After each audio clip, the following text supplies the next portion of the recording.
नमस्कार, जय हिंद, जय Bharat and welcome to Dev talks. This is Aadi अचिंत।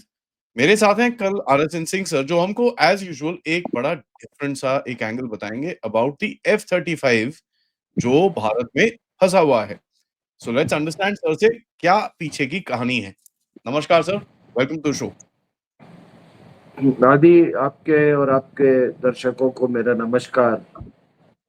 और ये जो घटना हुई है F-35 की, कई लोगों के अलग अलग इंटरप्रिटेशंस हैं।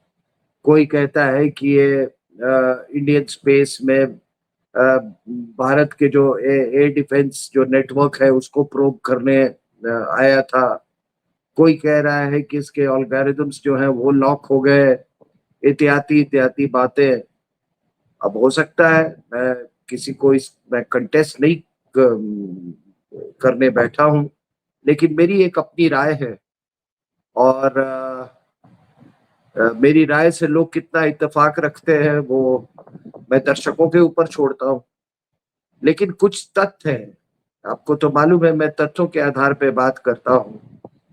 तो ये आप देखिए कि शुरुआत में ही कह दूं कि मेरा ये मानना है कि ये जो यूरोपियन देश है, खास करके ब्रिटेन ब्रिटेन वो उनकी एक ये चाल है अ, अमेरिका के खिलाफ और ट्रंप के खिलाफ। और इसका जो बैकड्रॉप है ये है कि आप देखिए, अभी 23 मेंबर नाटो समिट हुआ हेग में। वहां पे ये निर्णय लगा लिया गया कि वो अपना डिफेंस स्पेंडिंग जो है वो अब 5%, 2% से 5% बढ़ा देंगे। ठीक है सर। अब 2% से 5% जब बढ़ेगा आदि, तो इसका अमेरिकन इंडस्ट्रीज पर क्या असर होगा? More than double, no? तो नाटो मेंबर्स ने एम्फेसाइज किया कि भाई ये जब अपना जीडीपी का वो परसेंटेज डिफेंस स्पेंडिंग पे बढ़ा रहे हैं, तो वो जो इसका अपना डिफेंस प्रोडक्शन भी बढ़ाएंगे वो। तो उन्होंने कहा है कि 3.5% जो है वो तो कोर डिफेंस रिक्वायरमेंट्स के ऊपर करेंगे, और बाकी जो है 1.5 टू 2% वो डिफेंस इंफ्रास्ट्रक्चर और इंडस्ट्री लेवल पर इन्वेस्टमेंट करेंगे। तो जो पहले इनका डिफेंस बजट था, that will be allocated entirely to defence production. ठीक ठीक है ना सर? अब है क्या कि मतलब डिफेंस प्रोडक्शन और डिफेंस इंफ्रास्ट्रक्चर डेवलपमेंट, तो इसका तो असर पड़ेगा। अब ट्रम्प साहब ने तो कहा कि आप रिस्पॉन्सिबिलिटी लो, आप don't become a drag on us and etcetera etcetera. तो आपको मैं बता दूं कि देखिए क्या हो रहा था कि इनका जो अमेरिकन इंपोर्ट्स के ऊपर जो था वो डिपेंडेंस कितना बढ़ रहा था। 2015 और 2019 के बीच में जो आर्म्स इंपोर्ट्स फ्रॉम यूरोप, ये फ्रॉम यूएस था, नाटो कंट्रीज का था, वो 52% था। 2020 टू 24 में इट वाज 2/3। और Norway, Sweden, Italy and Netherlands का sir 90%। That was the kind of depend. Germany is a very telling example. 2015 से 2019 तक 10%, और 2020 से 24 के बीच में 70%। The increase is from 10% 70%। ये है सर। अब क्या होगा इसका? जब आप डिफेंस प्रोडक्शन बढ़ेगा यूरोप में या नाटो कंट्रीज में, तो अमेरिका पे डिपेंडेंसी घटेगा। दूसरी बात है, यूएस डिफेंस इंडस्ट्रीज पे इंपैक्ट इसका कम होगा। जो वल्नरेबिलिटीज है in taking your sourcing your arms through a single supplier से लेते हैं, वो vulnerabilities कम होगा। मान लीजिए सर, आप तो देख रहे हैं कि जियो पॉलिटिक्स कैसे बदलता है। ये तो ट्रांस अटलांटिक जो इकोसिस्टम है वो हमेशा तो परसिस्ट करेगा नहीं। मान लीजिए कि जियो पॉलिटिक्स में बड़ा एक क्रांतिकारी बदलाव होता है और इनको अमेरिका के खिलाफ जाना पड़ता है, तब क्या इनकी हालत होगी? ठीक है सर। और इसलिए सेल्फ रिलायंस इनके लिए बहुत जरूरी है। अगर चलिए, अगर वो खरीदते हैं तो ट्रंप साहब तो खुश हो जाएंगे यूरोपियन कंट्रीज से, अगर if they continue to source. लेकिन भाई इनकी लॉन्ग टर्म डिपेंडेंसी तो बढ़ेगी ना। तो ये तमाम चीजें, ये पहलू हैं, इस पर गौर कीजिए कि वंस द डिफेंस, मतलब उन्होंने ट्रंप सा 2% से 5% कर दिया, डिफेंस प्रोडक्शन बढ़ेगा तो ऑब्वियसली वो सिंगल सोर्स पे वो क्यों रिलाई करेंगे। दूसरी बात है कि अभी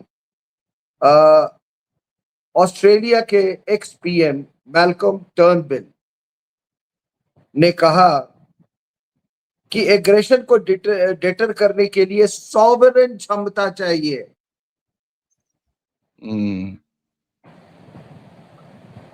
ठीक है ना, जैसे पाकिस्तान सोचता है ना कि उसको सॉवरेन क्षमता नहीं चाहिए, एक और सॉवरेन कंट्री आ जाएगा उसके सपोर्ट में, चाइना। तो ऐसा होता नहीं है सर। तो उन्होंने कहा कि भाई एग्रेशन को डिटर करने के लिए किसी भी देश के पास, खास करके कंट्री लाइक ऑस्ट्रेलिया, उसके पास सॉवरेन क्षमता चाहिए और अपने आर्मामेंट डिप्लॉय करने के लिए उसको संपूर्ण आजादी होनी चाहिए, टोटल फ्रीडम ऑफ एक्शन। और खास करके इस मामले में उन्होंने F-35 का जिक्र किया है। उन्होंने कहा है कि F-35, ये जो कंज्यूमर जो भी कंट्री होता है वो सॉफ्टवेयर और स्पेयर पार्ट्स के लिए हमेशा डिपेंडेंट रहता है यूएस में, और बिना वॉशिंगटन के कंसेंट के डिप्लॉय कर नहीं सकता है। So you see the sentiments, ये एक टर्नबिल ने बोला। देखिए अभी क्या था, आदि की अभी तक नाटो देशों को ना चिंता नहीं थी अपने सिक्योरिटी को लेके, क्योंकि वो समझते थे कि यार कुछ भी होगा, an act of war against one of the member states will be construed as an attack on NATO. That is what the UN Charter says. But ये collective उनका, so they had this collective belief, that should something happen, this NATO as a collective organization will pick up cudgels on behalf of the affected states. तो US कहता है कि जिम्मेदारी बढ़ाए अपना। ये तो ट्रंप साहब ने अपना बेड़ा खुद उठाए। तो अब अगर वो अपना बेड़ा नहीं उठा रहे हैं, and if they keep concentrating on the collective defense part of it, with principal reliance on US, तो सर ऐसा ना हो कि धीरे धीरे ये सारे देश डिफेंसलेस हो जाए। ठीक है सर। अब भाई वो अकेले लड़ने की क्षमता तो केवल अमेरिकन प्रोडक्ट्स के भरोसे तो नहीं हो सकता ना सर। ठीक है, तो अब सोच क्या है इनकी कि ठीक है, हम डिफेंस स्पेंडिंग तो हमने कर दिया 5%, तो instead of being instead of solely relying on the United States of America, why not rely on intra-dependence, that is interdependence within the NATO. Yeah. ठीक है ना। तो जैसे कि फ्रांस क्यों चाहेगी कि जर्मनी यूएस से F-35 खरीदे? भैया वो ये क्यों नहीं चाहेगा कि दोनों मिलके अभी जो बात कर रहे हैं फ्यूचर कॉम्बैट एयर सिस्टम की बात कर रहे हैं, दोनों मिलके वो बनाए। मैं आपके दर्शकों को फिर बार बार कह रहा हूं कि जो चीजें मैं बोल रहा हूं, इसको जो तिरुवनंतपुरम में जो F-35 वाला इंसिडेंट है उसको बैकड्रॉप में हमेशा उसके बैकड्रॉप में इसको समझे। तो वो कहते कि भाई हम अपना क्यों नहीं बना फ्यूचर कॉम्बैट एयर सिस्टम, उसमें इन्वेस्ट करेंगे। और ऐसा नहीं है, ये पास्ट में हो चुका है। 1970s में फ्रांस और जर्मनी ने मिलकर एयरबस बनाया था सर, ठीक है। और वो एयरबस जो है वो बोइंग को चुनौती देने लगा, आज भी चुनौती दे रहा है। तो आदि कहीं पता नहीं एक संदेश सा होता है, you get some type of a feeling कि कहीं ये बोइंग को जो ये जो हमारा हादसा हुआ, ये बार बार जो ये एयर इंडिया के जो मतलब mostly Boeing aircraft is involve, इसमें कहीं यही गेम तो नहीं चल रहा है, एयरबस वर्सेस बोइंग।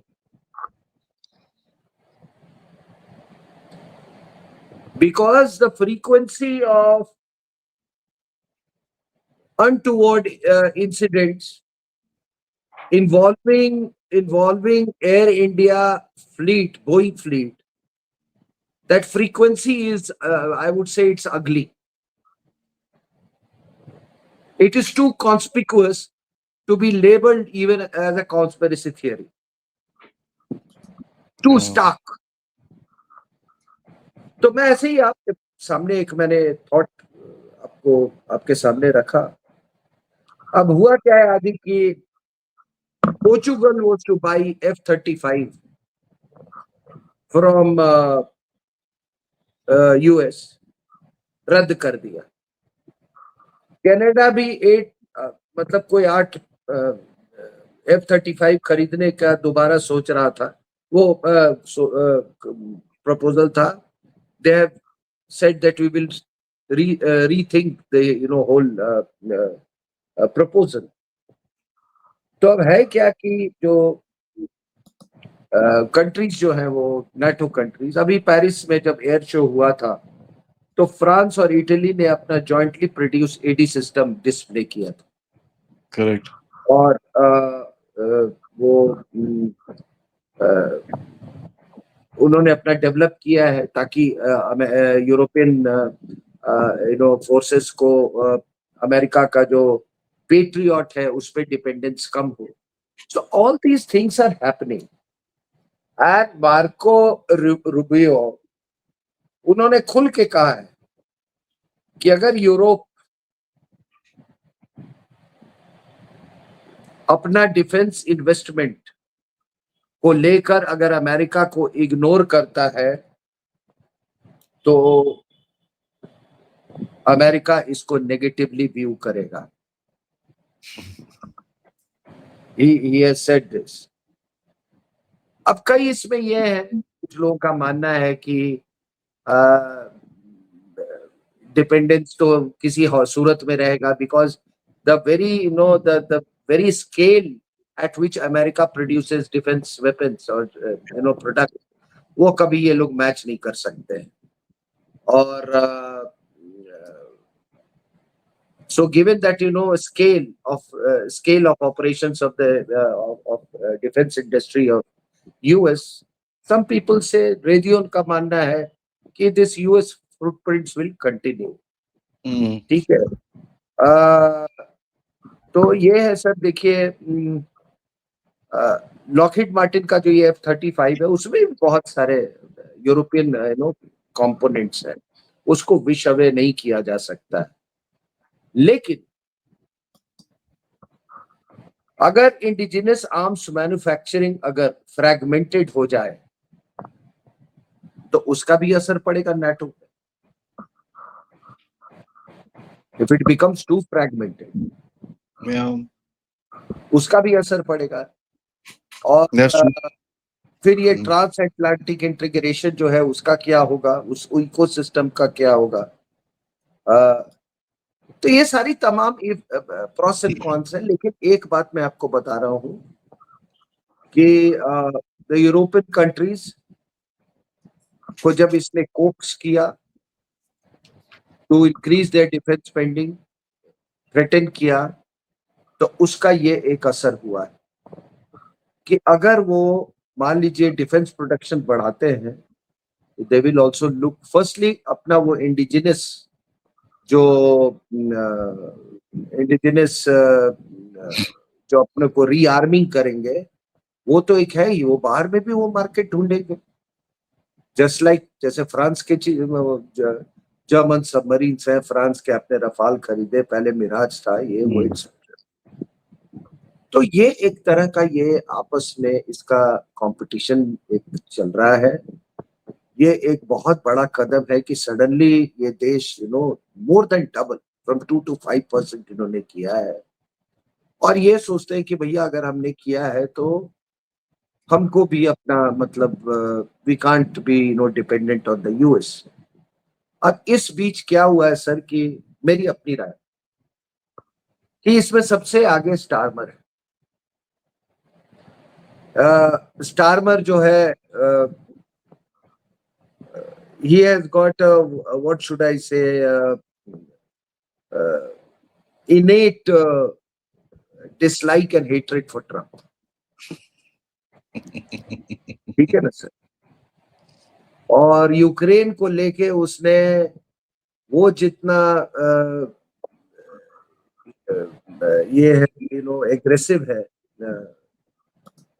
या स्ट्राइडेंट है, मुझसे दैट्स द करेक्ट वर्ड, उतना नेटो में और कोई कंट्री नहीं। He thinks that Trump enjoys some kind of a personal equation with Putin, and he's sacrificing the cause of Ukraine. Ukraine. हुँ।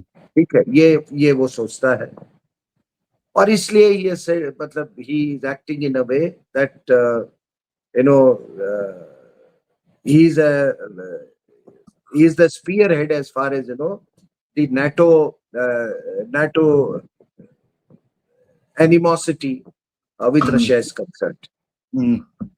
तो वो भी, तो मुझे ऐसा लगता है कि इसमें ये जो F-35 है उसको ये जानबूझ के डेलिबरेटली इंडिया में इसको ये जो भी हुआ उसको उतारा गया है।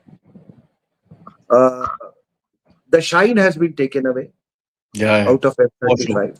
for sure, sir. Yeah, because once you get into controversies of this nature, naturally your market sentiment goes down, market sentiment गिर जाता है, और वो हुआ है।